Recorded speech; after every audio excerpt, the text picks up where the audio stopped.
Plus de 140 000 décès en Europe et un Royaume-Uni toujours au cœur de l'épidémie. Le dernier bilan quotidien fait état de 739 morts, c'est davantage que la veille. Depuis les accusations de négligence, les autorités ont redoublé d'efforts, notamment en testant beaucoup plus largement, comme les métiers à risque et les plus de 65 ans. Le ministre de la Santé a même fait les comptes.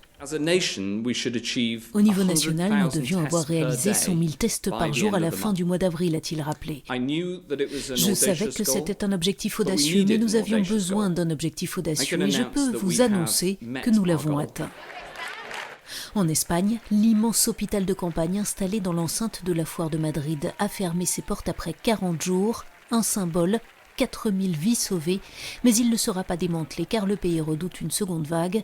Le bilan national ce week-end était de 281 décès, un peu plus que la veille. Des représentants sont venus des États-Unis, d'Amérique centrale, d'Amérique du Sud, de tous les pays d'Europe. Ils sont venus d'Allemagne, d'Italie, raconte le directeur de l'hôpital. Et tous étaient admiratifs de ce qui était fait à l'IFEMA. L'Italie compte-t-elle toujours plus de 17 000 malades du Covid-19 dans ses hôpitaux.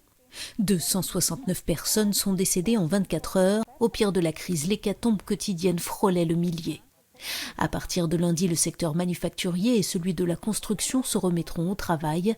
Le confinement sera assoupli, mais maintenu. En France, enfin, c'était un 1er mai bien atypique, sans flâneurs aux terrasses des cafés. Mais le déconfinement se prépare activement.